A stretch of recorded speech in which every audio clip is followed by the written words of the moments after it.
तो हम देखते हैं कि हम पूरी लाइफ और हमारे पेरेंट्स और हमारे पूर्वज जो मर चुके हैं, हर किसी ने अपनी पूरी की पूरी ज़िंदगी बताई है एक चीज़ के पीछे, और वो है कि वो हमेशा खुश रह सके। हम हर दिन एफर्ट देते हैं, 24 घंटे इसी बात के ऊपर फोकसली काम करते हैं। हमारा हर एक एक्शन इसी बात पे बेस्ड होता है कि हम कितना ज़्यादा खुश रह सकते हैं। क्या हम कांस्टेंट खुश रह सकते हैं? ये इस दुनिया की रियलिटी ही नहीं है। आप इस दुनिया में कभी भी कांस्टेंट खुश नहीं रह सकते हो, क्योंकि आप इसकी रियलिटी को एक्सेप्ट नहीं कर पा रहे हो कि इस दुनिया में हर एक चीज़ की एक बिगनिंग है और हर एक चीज़ का एक एंड है। तो आपकी जो भी खुशी है, जो भी आपकी सो कॉल्ड खुशी है, उसकी एक बिगनिंग होगी और उसका एक एंड होगा। और एक और रियलिटी है इस दुनिया की कि जो वस्तु, जो एक्शन इस समय आपको खुशी दे रहा है, वही अगले समय आपको दुख भी देगा। तो इस दुनिया की जब तक आप डुअलिटी को एक्सेप्ट नहीं करते हो, तब तक आप कभी भी शांत नहीं रह सकते। एक्चुअली में शांति से बड़ा कोई सुख नहीं है। एक व्यक्ति अगर शांत हो जाता है, मतलब शांत, जैसे बोलता है कोई आदमी बहुत परेशान हो गया, बहुत परेशान हो गया अपनी ज़िंदगी से, उसका कुछ लाइफ में कुछ बहुत ही बुरा हो गया, तो हम उसे क्या बोलते हैं? भाई शांत हो जा और जो हो गया है उसको एक्सेप्ट कर ले, ताकि तू अच्छे से जी पाए, खुशी से जी पाए। उसी तरीके से पूरी ह्यूमन सोसाइटी इस बात को निगलेक्ट कर देती है कि ये जो पूरी नेचर है जिसके हम अंदर हम रह रहे हैं, ये डुअलिटी से बनी हुई है। यहाँ धूप है तो छाँव है, यहाँ सच है तो झूठ है। इवन इस बॉडी में बैठे हुए हम भी एक नहीं हैं, हम भी दो हैं, बॉडी और सोल। इसमें इसमें बैठे हुए हम। अब क्यों हम लोग इस चीज़ को समटाइम रियलिटी के रूप में एक्सेप्ट नहीं कर पाते हैं? क्यों हमें पेज कमाने के लिए, इतना स्ट्रगल करने के लिए मोटिवेट किया जा रहा है? आप एक चीज़ देखिए, ये जो मेंटेलिटी है, स्ट्रगलिंग मेंटेलिटी है, जो ये आ कहाँ से रही है? मैं क्यों बोल रहा हूँ कि एजुकेशन सिस्टम गलत है? एजुकेशन सिस्टम आपको एक बात समझा रहा है कि आपको बड़े होना है, आपको पेपर कमाने के लिए स्ट्रगल करना है, उस पेपर से आपका खाना, रहना और आपका सोना और जो भी आपकी नेसेसिटीज़ हैं वो पूरी होंगी। बट ये सत्य बात नहीं है। आपका खाना आप खुद उगा सकते हो, आपके रहने के लिए आप अपने लिए घर बना सकते हो, उसके लिए पेपर की ज़रूरत नहीं है। आपको हाथ पैर मिले हैं, आप काम करके अपना घर पैर बना सकते हो और आराम से रह सकते हो। पेपर कमाने की ज़रूरत क्या है? बड़ी बड़ी गाड़ियों की ज़रूरत क्या है? क्या ज़रूरत है? एक चीज तो मतलब जो गांव में रह रहे लोग हैं वो पागल हैं, जो शहर में रहने वाले लोग हैं वो बहुत ही इंटेलेक्चुअल हैं। आपको मैं एक वीडियो सजेस्ट करता हूँ। टेडेक्स पे एक बंदा वीडियो, उसने एक वीडियो बनाई है, टेडेक्स के ऊपर टॉक दी है उस बंदे ने, और उस बंदे ने बात बताई है कि जब मैं शहर में था तो मैं 10,000 रुपये कमाने के लिए 8-9 घंटे काम कर रहा था। देन मैंने गांव में आके रियलाइज़ किया कि यार अगर मैं 10 घंटे 8 घंटे अगर मैं खुद को अपनी अपनी जगह पे अगर बना अपनी जगह पर सब्जी उगाने में और अपना घर बनाने में लगाऊंगा 8 घंटे, तो मेरा बहुत सारा समय बचेगा और बहुत सारा एंडेवर भी बचेगा, और शायद मैं उससे ज़्यादा पैसे बचा सकता हूँ। बहुत सारी वीडियो है, मैं आपको लिंक नीचे डिस्क्रिप्शन में दे दूंगा, आप उसको पढ़िए और सुनिए और आपको पता चल जाएगा मैं किस एंगल में बोलने की कोशिश कर रहा हूँ। सो कंसर्न ये है कि एजुकेशन सिस्टम आपको एक मेंटेलिटी दे रहा है। अब एक चीज़ देखिए, रियलिटी दो तरीके की हो सकती है। एक रियलिटी वो है जो मैं देख रहा हूँ, एक रियलिटी वो है जो आप देख रहे हैं। हम दोनों के नज़रिए अलग अलग हैं, इसलिए हम दोनों की रियलिटी भी अलग अलग हो सकती है। ऐसा भी हो सकता है कि जो मेरी रियलिटी है, मेरी नॉलेज के हिसाब से, मेरे नज़रिए के हिसाब से वो भी सही हो सकती है, और आपकी रियलिटी आपके नॉलेज के हिसाब से भी सही हो सकती है।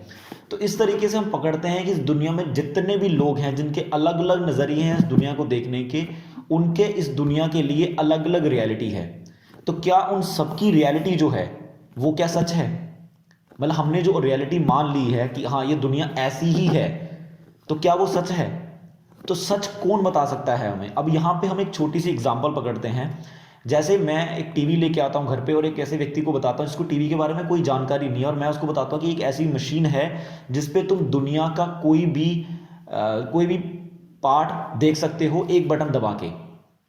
तो ठीक है, वो देखने लग जाता है। बट क्या होगा अगर वो एक टाइम पे आके मेरे से ये क्वेश्चन पूछे कि ये चीज़ बनी कैसे है, ये काम कैसे करती है, इसके पीछे लॉजिक्स क्या हैं?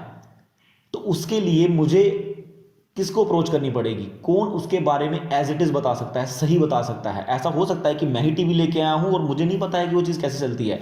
इसी तरीके से हमारे पेरेंट्स हमें इस दुनिया में लेके आए हैं, बट दे डोंट नो कि दुनिया कैसे चलती है। हमें जो आज टीचर्स पढ़ा रहे हैं, जो हमें अलग अलग मैथ, केमिस्ट्री, फिजिक्स, ये वो सब्जेक्ट पढ़ा रहे हैं और हमें बता रहे हैं कि कैसे पैसा कमाना है, कैसे बिजनेस चलाना है, कैसे करियर में आगे बढ़ना है, वो लोग भी नहीं ये बात बता सकते कि इस दुनिया में जहाँ पे जिस दुनिया में हम आए हैं इसका रियल कॉज क्या है। साइंटिस्ट इसका रियल कॉज ढूंढने में लगे हुए हैं। बट आप एक चीज़ समझिए कि अगर मुझे टीवी का कॉज ढूंढना है कि भैया वो कैसे बना है, तो मुझे उसके इन्वेंटर के पास जाना पड़ेगा, जिसने उसको बनाया है, जिसने उसको इन्वेंट किया है। तो वो वही मैन्युअल तैयार करके देगा कि इस चीज़ को चलाना भी कैसे, क्योंकि उसने बनाया है, वही जानता है इसको चलाना कैसे है।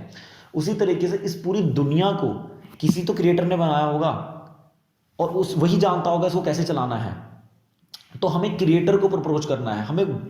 हम जिस क्रिएटर को हम हायर पावर बोलते हैं, परमात्मा बोलते हैं, भगवान बोलते हैं, हमें उसे अप्रोच करना पड़ेगा। जितनी भी रिलीजियस बुक हैं, मेरे लिए वो कोई ऐसी किताबें नहीं हैं जिसमें फालतू की बातें लिखी हुई हैं, बस चले जाओ। आप एक चीज़ देखो, ये जो फालतू की बातों वाली किताबें हैं, इसी को पढ़ के दुनिया के जितने लोगों ने भी ये किताबें पढ़ी हैं, आप उनसे जाके पूछो कि आप जीवन में खुश हो, क्या आपने इस दुनिया को समझ लिया है, वो आपको हाँ बोलेंगे, जिन्होंने अच्छे से समझ लिया है। जब भी कोई दुखी होता है वो धार्मिक स्थानों पे क्यों जाता है? क्योंकि वहां पे उसको एक ऐसी नॉलेज और एक ऐसा नजरिया मिलता है जो इस दुनिया को रियलिटी में समझने में उसको मौका देता है। और जब हम रियलिटी में इस दुनिया को समझते हैं तब हम शांति प्राप्त करते हैं, तब हम हमारी करंट सिचुएशन की रियलिटी को समझ जाते हैं। जैसे वो परेशान व्यक्ति था जिसको हम बता रहे थे भाई शांत हो जा, भाई शांत हो जा। इसी तरीके से जब हम अपनी लाइफ से परेशान होते हैं, जब हमारा टीवी चल नहीं रहा होता, उसके बटन दबाए जा रहे हैं और बोल रहे हैं यार टीवी क्यों नहीं चल रहा, अब बताओ ये चलता कैसे है, इसको बनाया किसने है, क्यों खराब हो रहा है, ये सही ढंग से क्यों नहीं चल रहा? क्योंकि लाइफ में तभी तक हम क्वेश्चन नहीं पूछते हैं जब तक हमारी लाइफ में कुछ ऐसा नहीं हो जाता जो हमारी समझ से परे हो जाता है, जो हमारी नॉलेज से परे हो जाता है। तो जरूरी नहीं है कि आपकी लाइफ में वो टाइम आए और तब आप ये क्वेश्चन पूछो, आप अभी इसी समय ये क्वेश्चन पूछ सकते हो। बिकॉज यही है जो हमें जानवरों से अलग करता है। बिकॉज ह्यूमन बॉडी ही एक ऐसी बॉडी है जिसमें आत्मा, मतलब हम अपनी रियल कॉन्शियसनेस में आके एक्ट करते हैं। इसी बॉडी में हम समझ सकते हैं कि हम कहाँ से आए हैं, हम क्या कर रहे हैं और लाइफ का रियल पर्पस क्या है। अब इस बॉडी में रहते हुए हमें दुख और सुख दोनों का सामना करना ही पड़ेगा, वो कभी खत्म नहीं होगा, वो इस दुनिया की रियलिटी है। जिस तरीके से एक बस में बैठ के अगर मुझे मेरी डेस्टिनेशन पे जाना है और आज बहुत गर्मी है और बहुत ज़्यादा भीड़ है उस बस में, फिर भी मुझे उस बस की भीड़ को और गर्मी को टॉलरेट करना होगा क्योंकि मुझे डेस्टिनेशन पे जाना है। अब मुझे मेरी डेस्टिनेशन पता चल गई है। उसी तरीके से स्पिरिचुअलिटी जो होती है, धार्मिक किताबें जो होती हैं, वो आपको ह्यूमन लाइफ का पर्पस, मतलब ह्यूमन लाइफ की डेस्टिनेशन बताती हैं।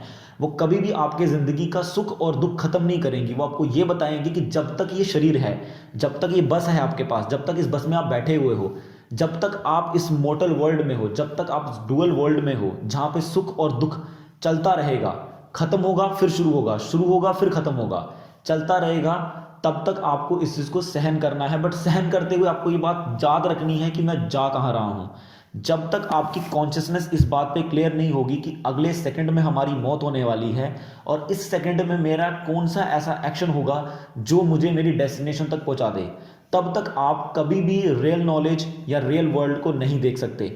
एक बात ध्यान से सुन लीजिए, मैंने बोला रियलिटी आपकी अलग हो सकती है, मेरी अलग हो सकती है, बट एक रियलिटी ऐसी है जो जनरल है, जिसको आप कभी भी डिनाई नहीं कर सकते। भले ही आप कितने भी लॉजिक्स या कितनी भी साइंस लगा लो, आप उसको डिनाई नहीं कर सकते। मौत एक सच है, आप उसको डिनाई नहीं कर सकते। स्पिरिचुअलिटी और आत्मा एक सच है, आप उसको डिनाई नहीं कर सकते। तो जो किताबें इन चीज़ों के बारे में आपको बता रही हैं, आपको उन किताबों से आपकी लाइफ का पर्पस भी पता चलेगा और उस पर्पस के लिए जीना शुरू करो, तब आपकी लाइफ में वो शांति आएगी जिसको आप ढूंढ रहे हो अपनी सो कॉल्ड एक्टिविटीज़ में। Thank you so much.